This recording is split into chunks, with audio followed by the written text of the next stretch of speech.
Olá, meu nome é Vista, sou cofundador da Terra Flor. Esse vídeo é para você que tem nos acompanhado em nossa jornada ao redor do mundo, conhecendo mais sobre a cultura dos aromas. Então, respondendo a pergunta, para onde os aromas vão te levar hoje? A resposta é a Somália. Somália, que é a terra de duas resinas famosíssimas no mundo por uma razão singular. Estão presentes na maior jornada épica do Ocidente, a vida de Jesus Cristo, a Bíblia, a mirra e o olíbano, resinas presentes na história das principais civilizações da antiguidade, continuam até hoje sendo muito valorizadas na aromaterapia moderna pelas suas propriedades terapêuticas. Então, quer saber mais? Fica aí e vem comigo. Eu decidi falar sobre a Somália, primeiro porque adoro estudar história e a história de países remotos ou pouco visitados. E é justamente o caso da Somália. A Somália é um lugar que ninguém vai visitar. E não vai porque efetivamente é um país perigoso. Se você visitar o site do Itamaraty, existe uma seção com indicações, informações para os viajantes que estão indo para o exterior, para cada um dos países. E se você vê lá da Somália, está dizendo, existe uma advertência lá dizendo para não visitar a Somália em hipótese alguma. A razão disso é que o país está imerso numa guerra civil desde o início dos anos 90. A infraestrutura do país está na mão do que se chama dos senhores da guerra, ou chefes tribais, chefes de clã.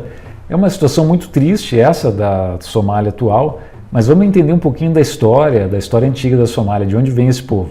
Vamos entender que a localização do país é muito estratégica.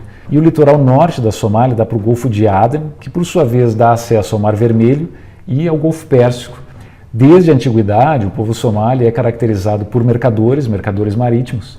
E os principais produtos comercializados por eles sempre foi mirra, olíbano e especiarias. Esse contato com os países da Península Arábica e do Mar Vermelho é uma das razões de o islamismo ter ido para a Somália. Hoje é um país islâmico, mas existem registros desse intercâmbio entre esses países muito mais antigos. No Egito, por exemplo, o Egito da época dos faraós, são encontrados hieróglifos que descrevem um povo chamado povo de Punt.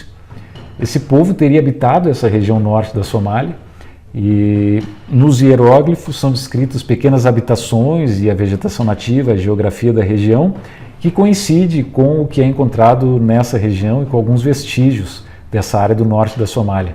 Então, imagina-se que esse intercâmbio tenha sido um intercâmbio culturalmente muito rico, tanto do ponto de vista cultural quanto do ponto de vista econômico, e teria sido essa civilização antiga de Punt que levou a mirra e o olíbano para a terra dos faraós. Mas isso ainda permanece um mistério, porque não existem vestígios arqueológicos no território somali. Para que a gente possa entender por que a Somália hoje enfrenta tantos desafios internos e é tão desestruturada, nós precisamos retroceder no tempo um pouco mais de um século atrás, até o século XIX, que é conhecida como a era dos grandes impérios, onde as potências europeias praticamente dividiram o planeta entre si e tinham colônias em todo o canto. Não era diferente, eles estavam presentes na África, na região onde hoje é a Somália. Lá estavam os franceses, os britânicos e os italianos. A área ocupada pelos franceses, quando eles saíram desse território, já no século XX, se formou o estado que hoje se chama de Djibouti. Os britânicos ocupavam a porção norte, com o litoral voltado para o Golfo de Aden. Quando eles saíram dessa área, se formou um estado chamado de Somalilândia. Os italianos estavam no litoral leste, região sul da Somália, onde fica a capital Mogadíscio, e quando deixaram o território se formou o estado da Somália. Somalilândia e Somália, logo após terem se formado como nações independentes, resolveram se unir entre si, formando um único estado-nação, a Somália, como nós conhecemos hoje. Esse estado unificado da Somália, ele perdurou por um curto período de tempo, ele foi de 1960 até 1969. Em 69 houve um golpe de Estado executado por um senhor que se chama Siad Barre, e a partir desse período, a partir de 69, ele começou a instigar as relações, os ressentimentos e os ódios entre as tribos dentro da Somália. Porque a gente sabe que um dos efeitos colaterais da presença imperialista europeia no continente africano foi colocar dentro da mesma nação tribos inimigas ou tribos que não se davam bem. Então ele instigou esses sentimentos e até que em 1991 ele caiu do poder e o Estado da Somália se desestruturou efetivamente e a infraestrutura e as instituições caíram na mão desses senhores, os senhores da guerra, os chefes de clã, chefes de tribo, e uma guerra civil se instaurou até praticamente os dias de hoje. Felizmente, essa região norte, que inicialmente se chamava Somalilândia, conseguiu manter, mesmo com a guerra civil, uma certa autonomia administrativa e uma manutenção das suas instituições e a infraestrutura do país. Diferente do que aconteceu no litoral leste, região sul, onde está a capital Mogadíscio, onde a guerra civil afetou muito drasticamente a população e as condições de vida do local. E eu digo felizmente porque é nessa região do norte, chamada de Somalilândia, aonde estão as árvores de mirra e de olíbano. Existem umas montanhas na região noroeste da Somalilândia que se chamam as Montanhas Goles. São nessas montanhas onde estão as árvores de mirra e de olíbano e onde está concentrada essa atividade econômica fundamental para a Somália. É interessante notar que as árvores de olíbano se situam nas escarpas mais altas e as árvores de mirra nas escarpas mais baixas. Então existe essa preferência pelas espécies pela questão da altitude. Nós sabemos também que essa atividade econômica envolve aproximadamente 10 mil famílias que se beneficiam economicamente do extrativismo, e essas famílias normalmente elas possuem pequenas propriedades de terra na região das Montanhas Goles, mas a extração da resina não é feita só pelos proprietários, ela é executada também por tribos nômades. Essas tribos são relacionadas ao pastoreio. Na maior parte das vilas dessa região, a atividade relacionada à extração das resinas, tanto de mirra como olíbano, é a principal fonte de renda.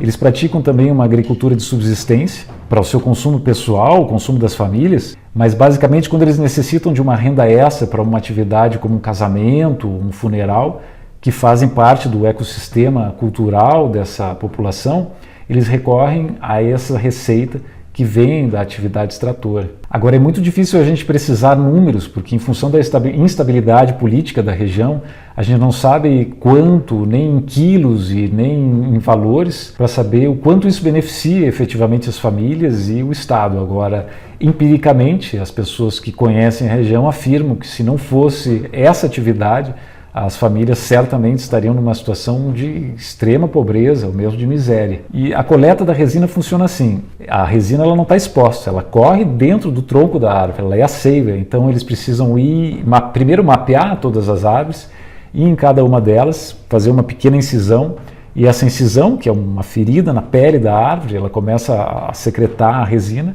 e eles esperam em torno de 10 a 15 dias e eles retornam e a resina vai estar solidificada, ela solidifica em contato com oxigênio. Então eles vão lá, coletam isso, colocam em sacos de aproximadamente 30, 40 quilos, colocam em lombos de burro, um saco de cada lado e levam para as vilas. Depois de feita essa separação, as famílias levam a resina até uma cidade que se chama Burao. Estou fazendo uso da minha cola aqui.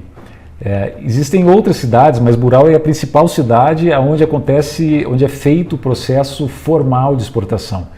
As famílias levam até pequenas empresas que pagam as famílias pela coleta, e essas empresas fazem todo o trabalho burocrático para retirar a resina do país e levar até os principais portos de destino, que são a França, Estados Unidos, Arábia Saudita, China, Índia.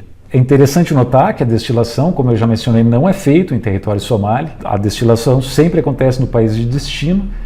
Como destaque, a gente tem a cidade de Grasse, na França, é o principal porto de destino das resinas de olíbano e de mirra, e também nos Estados Unidos. Na China, a mirra e o olíbano são usados tradicionalmente em receitas da medicina chinesa, e na Índia, na medicina ayurvédica, também existe uma série de prescrições pelas propriedades antimicrobianas e especialmente para que se faça uso nas afecções da mucosa oral. Vou abrir um parênteses aqui para falar de uma curiosidade.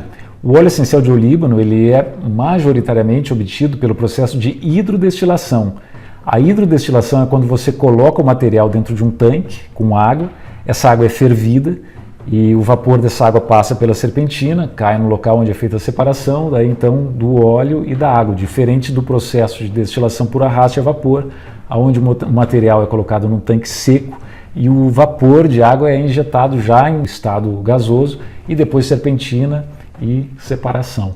Na minha pesquisa eu descobri um artigo onde foi entrevistado um dos proprietários dessas empresas de exportação na Somália, onde ele explica por que é que a destilação não é feita na Somália.